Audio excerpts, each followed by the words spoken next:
The mind thinks, but the heart knows. And the real satisfaction and contentment that we feel is when we're living in alignment with our heart and our soul. So find a way to...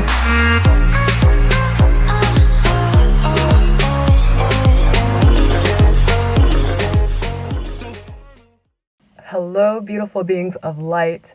My name is Monica. Welcome back to the channel. Today's video is titled, Why You Get Triggered When Other People Challenge Your Beliefs. So first off, I want to say that it just feels so good to be back on YouTube. It has been a long while. It's been maybe about a month since I released my last video, and I have just been so super crazy busy. Like, life is just going a million miles an hour right now. It feels like I spent the whole summer pretty much with my husband's family and with his friends, and that kept us pretty busy, along with let's see what else happened. I had a birthday at September 12th. I just turned 31. We went to go see one of my favorite YouTubers and comedians while we were up in the Midwest visiting his family. So that was really fun to celebrate my birthday. And we've been traveling a lot. We went from Wisconsin all the way to South Dakota, which is our permanent residence while we're full-time RVing. We have our license and registration in our mailbox here. And we come here once a year to do doctor's appointments, dental appointments, our eye doctor, just all of that good stuff we had to get done and out of the way. And it was like appointments back to back and driving 2 hours round trip to get to Rapid City from where we're staying with our RV. And it's been crazy to say the least. I've been quite exhausted and a little burnt out, to be honest, but things are finally starting to slow down. It was just a really crazy last 2 weeks, and I found myself with a little bit of a lull today in my schedule, so I figured I would hop on here real quick and film a video from something that came to me last night. I wasn't really sure how to title this video, so this is the best I could come up with, but basically what this video is about is, like the title says, about how we get triggered when other people disagree with us or have different beliefs than us. And I was thinking about this last night for some reason when I was washing dishes, and I had got a comment, and I thought at first that somebody was trying to challenge my personal beliefs from something I said in the video. And then I went back and looked at it again, and I realized that wasn't the case at all. So I felt like I got triggered thinking that they got triggered from something I said, and it was like this chain reaction. And then I was thinking, like, why do we get so triggered by certain things that other people say? Because I believe we all do it. It happens to all of us, and we all have different triggers. And then I started thinking, like, there are all sorts of reasons why we might individually get upset or triggered by something someone said that disagreed with us, or something that contradicts our own personal thoughts and beliefs or opinions. And one of those things, I think, mainly is just that we don't want to be seen as a bad person because of what we think and believe. Because a lot of times there's just so many things in this world that seem so black and white, even though I don't believe anything's black and white. But we have a lot of systems in place in the world, such as politics and such as religion and such as organizations like BLM, where it's like this us versus them kind of mob mentality, where it's like, if you're not with us, you're against us. If you're on that side, you're bad. And the other side's like, if you're on that side, you're bad. And I'm a good person. And it's all very ego-based. It really is. I mean, in my personal opinion, there is no right or wrong in this universe. Everything just is. It's the meaning that we assign to whatever the thing is what gives it its meaning. And our human brain thinks of it in terms of good or bad, black or white, because we live in a space of duality. So anyways, I think that's one of the main reasons. It's not always the case, but I believe even further down than that, if you keep digging and going more into the shadow side of it, I think a lot of times people get very triggered, I know I keep saying that word, but that's part of the title, is because a lot of people feel like their lives are out of control to some degree. I think it's really rare, if at all, that anybody has all the areas of their life balanced, harmonious, and feeling very empowered in those areas of their life. A lot of people, including myself, feel that certain areas of their life are beyond their control. For example, money, finances, how much money we're making, how much debt we're in. Our career, a lot of people are working in careers that they don't want to be in, and they feel very powerless, they feel very unhappy, and they feel like it's beyond their control. Same with our family life. Sometimes we have very difficult relationships with our family. Our health. A lot of people have a lot of health issues, whether they're minor or they're major or a mixture of both. And just whatever current events are going on in the world in general, such as with COVID and with the V and the freedoms that are being taken away, the restrictions that are being put in place. Nobody likes to feel like their freedom is being encroached upon. And so that can result in people feeling very uncomfortable because they feel like there's all these instances outside of them that they can't control that influence their own personal life. And it can be scary sometimes. And so the ego wants to feel powerful. It wants to feel safe. It wants to feel completely 100% in control all the time. It wants to predict everything that's happening. And that can also lead to trying to control other people's lives and their beliefs and their perceptions to match our own.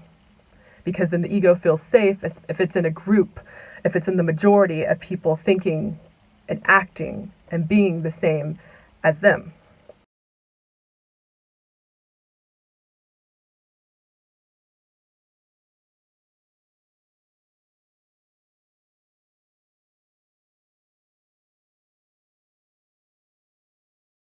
And even though all of us get triggered sometimes about disagreements we have with other people and not seeing eye to eye, feeling like we're not being seen or heard or we're being misunderstood, can be very painful.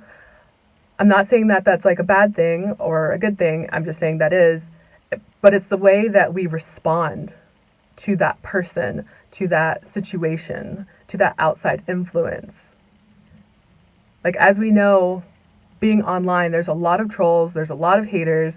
There are people who are just angry at the world or about their own life, and they take it out on other people, and they do it in a very hateful, negative way with name calling and bullying and harassment, putting other people down, trying to make them feel stupid because they believe something different.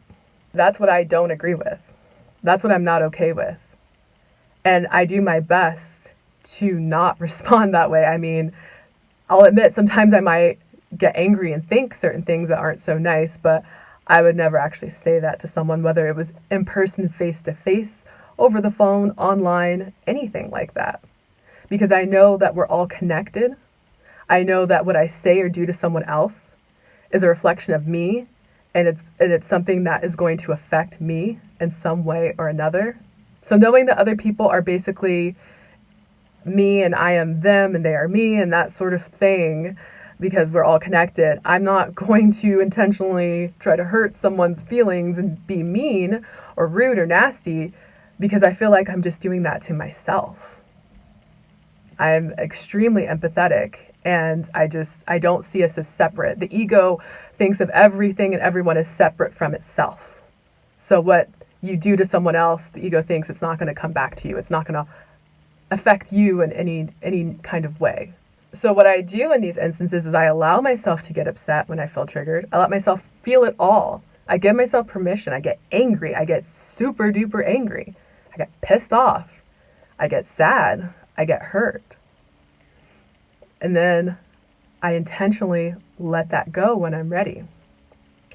And if I choose to use my energy to respond, and I don't always, because sometimes I can just kind of see where the conversation's going, where they're trying to lead me or trap me, or they're just angry and they're trying to find something to nitpick and just debate about all the time. And maybe if I kind of know that person and I know that they're just not at the same capacity to be able to have a mature conversation, I just may not even say anything, and I might just let it go and forgive them in silence. But when I do choose to respond, I choose to respond out of love. Like when I get out of my head and my ego, and then I'm able to come back to that empathy and that compassion for them as a fellow human being, no matter what they've said to me or done to me, I respond in the most loving way that I can. But I give myself some time. I usually don't do it right away when I'm just like really hyped up and upset. I wait a while, I process it, I digest it, and then I'm like, okay, I'm good to go. I can respond now, you know? And like I was saying before, I believe that other people as well, when they do choose to respond in a very rude manner, it is a very clear reflection of what is going on internally with them. And a lot of times, like I said, it's that they feel like maybe a lot of areas in their life, if not everything, is out of their control. And maybe they're feeling like a victim, that they can't do anything, life is just happening to them, and they lash out on people. And I think subconsciously their ego berates other people into trying to agree with them so that they feel like they have some kind of measure of control and some measure of power. And this can be a dangerous spiral to get into if you let your ego just completely take control and you're just constantly trying to argue with people and get them to agree with you, even when you can see the other person's point of view and you actually agree with some things that they're saying. But even though it makes sense and you kind of agree, you just won't admit to it because your ego just wants to be in control and powerful, and it will never admit being wrong or mistaken, because then you feel like you're losing your power and control over other people. And this is how the elites, the cabal, the Illuminati, this is how they govern us. This is their whole goal, basically. I mean, money and power, and the money is actually just a means of power. Money is worthless to them, except for it is powerful in the sense that a lot of people will do things for a certain amount of money, which is the reason why they want it. And it's very sad because greed just creates more greed, and being power hungry just creates more wanting of power, and there's never enough. So there's this lack element to it where it's just never enough, which means that they will never ever truly be happy or feel content or satisfied. There's really no point to it. I don't believe we're meant to live from our head and our ego all the time. We're meant to live from our heart. Our mind is important for analyzing things, for thinking things through, for going step by step. The mind thinks, but the heart knows. And the real satisfaction and contentment that we feel is when we're living in alignment with our heart and our soul. I'll give a personal example. For me, is my husband's better about this with communication whenever we have disagreements. I get very stubborn and proud and in my ego whenever we have a disagreement and we're both upset and we're not really understanding each other. We're having two different points of views trying to communicate, but it feels like it's not going through. And I'll usually need to take some time apart to process my own feelings. And when we come back together, I'm still very kind of like distant and cold. And my husband just comes from his heart and he's like, babe, I'm sorry. I love you. I'm trying to understand. And, like no matter what, he just always says, I love you. Even if we're in the middle of even if we're at the peak of a heated disagreement. And that has taught me a lot, because that's not how I learned to communicate. I was just the one who would be giving the silent treatment until the other person apologized, and I would never apologize first. Because it really does take a lot of courage. It takes a lot of strength to be vulnerable, to admit when you're wrong, or to even just put aside your differences for a moment, no matter how upset you are, and still be able to say, you know what, babe, I love you. I'm sorry. Even if you don't think you were wrong. Saying I'm sorry, I don't think necessarily says you're wrong. You can be sorry about many things. It could be the way that you handled the situation, or how you raised your voice, or anything, So it's important to put that pride and that stubbornness aside from the ego mind, and really get into that heart chakra space and be able to just soften and be open and listen. Easier said than done, I know. It takes practice. I've been practicing it, and it gets a lot easier. But it's like, we think that our ego thinks that all we want to do is to be right all the time. But do you really want to be right? Even though, again, I don't think there's really a right or wrong. Or do you want to be happy? Because when I'm in that state, when I'm proud and I'm egotistical, and I'm just like, so cold and just stiff, but I felt like I won the fight, the argument, the disagreement, I don't feel happy and content at all. I feel sad and alone. But when I can let that go and put my walls down, my guard down, open up, soften into my heart space, and can say I'm sorry and I love you, that feels powerful. That feels empowering, I guess I should say. That feels so good.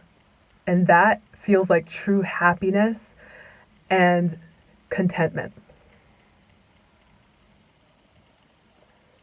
But it's not always easy getting into that space if we're not used to it, especially if that's not how we grew up, how we learned, how we saw other people in the world operate. It's not always easy to be the bigger person. But I can guarantee it feels so much better. And then I also think of the example of when I worked in retail. Some customers would just get so crazy upset about the smallest things. I worked at like Kohl's and Dillard's, and I worked in the houseware section, and I worked in actual customer service where I took returns. A customer, I remember, threw a pair of sunglasses at me because he was so upset that we couldn't return his glasses because it was out of season. Okay, because I remember he didn't have a receipt, he didn't have a tag, it was out of season. Otherwise, we would have used another pair of similar sunglasses and used that tag to return it. But we didn't have any sunglasses at the time. Actually, I think we had like a couple pairs, and we could only return it. They were on clearance, so we could only return it for the clearance price. And he threw the sunglasses at me saying, I know I paid blah, blah, blah, a certain amount of money. And then walked away angry and didn't take any money back. I remember feeling so hurt and so disrespected. I really did my best, and I was so nice to this person. That's one of the more extreme examples I have from my customer service days. But I remember people would get upset about things like a duvet, which is just like a blanket or a cover. We described it as like a pillowcase for your comforter. People would get upset if we didn't have those in stock, if we didn't have them in the right color. Sometimes people would cry about certain things that we had or didn't have in retail, and it didn't make any sense to me. I was like, if this is people's biggest problem, is that they can't find the right duvet cover, then they're doing pretty good in life, right? But it took me years after the fact to realize that that wasn't the actual issue. They weren't crying and getting angry over a pair of sunglasses or a duvet cover. They felt like other things in their life were out of control. They were upset about things beyond themselves, about their own situations. And a lot of people, or some people, tend to take it out on others that they feel like they have more authority or control over. Because in customer service, they teach you that the customer's always right, no matter what. Just do what they say. Do everything to please them. That is your only job. Never argue with them. Never disagree with them. They're just always right. And so, knowing that you would get in trouble if you defend yourself or you disagree with them or do anything besides just stand there and take it, or they'll go to your manager and you could possibly get fired. They know, their ego knows that they have some sort of hold and control and power over you. So this is a situation that they're desperately trying to control, making sure that they get their retail order right, perfect, and that you stand there and smile and take it the entire time. And I'm sure not just with retail, but with all sorts of jobs in different fields and industries. There's always some kind of pyramid, especially when it's customer based. So a lot of customers will take all that frustration out on the employee, even though many times they don't have enough authority to do anything about it. They can't change store policies, they just follow them. So after I understood that, even though I don't agree with it, and I do think it's wrong, I'm the type of person, I don't care what your status is, how much money you make, what you look like, whether you're the janitor or the CEO, I'm going to treat you the same. I'm going to be very kind, no matter what. Even if they mess up, even if the employee messes up pretty badly, I'm not going to get that upset because I know that that's not the major issue in my life. Material things are just material things, and, you know, it is what it is. Fix it as best you can. But really, once I started learning about the law of attraction, and I realized that we all create our own reality, whether it's intentionally or unintentionally, manifestation is just a byproduct of how this reality naturally works. So right now, I'm manifesting things. Right now, you're manifesting something. We're all creating and co-creating our reality. And that gave me a sense of empowerment. I didn't feel like a victim to my life anymore. I felt like I had more control. I became more conscious and took more responsibility. I take radical responsibility for everything in my life.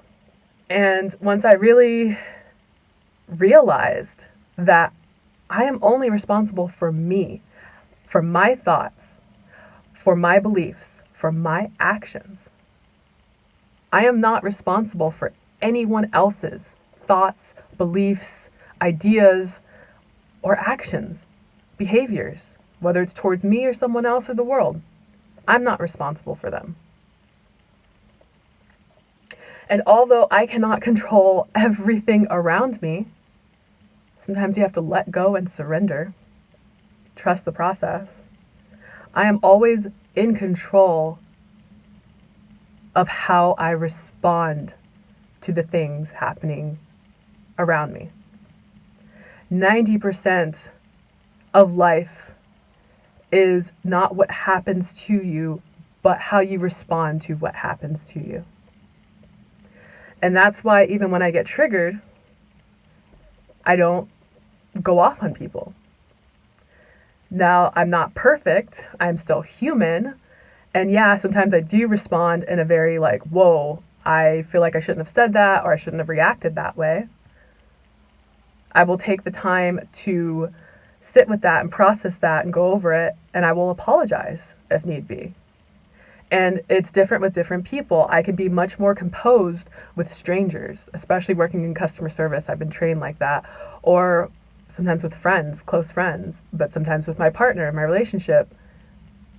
the uglier side of me comes out. I'm not as composed.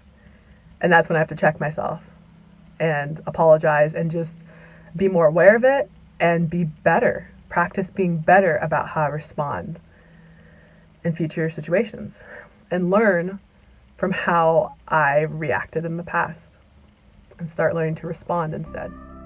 All right, so that is all I have for today. I just really felt like that was a message that I wanted to channel on this video, and nothing new, but hopefully a good reminder.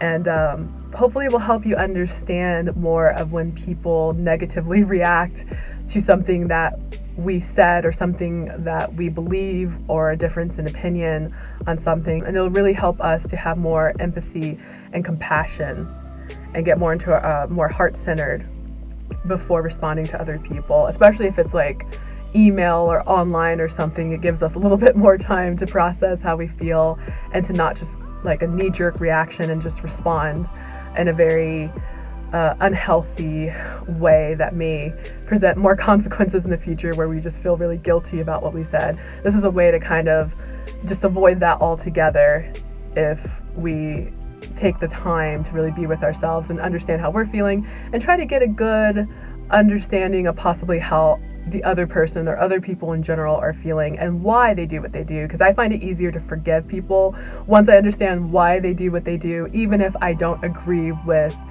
how or why they did it. So I hope you enjoyed this video. Until next time, I hope to see you in my next one. Bye, everyone.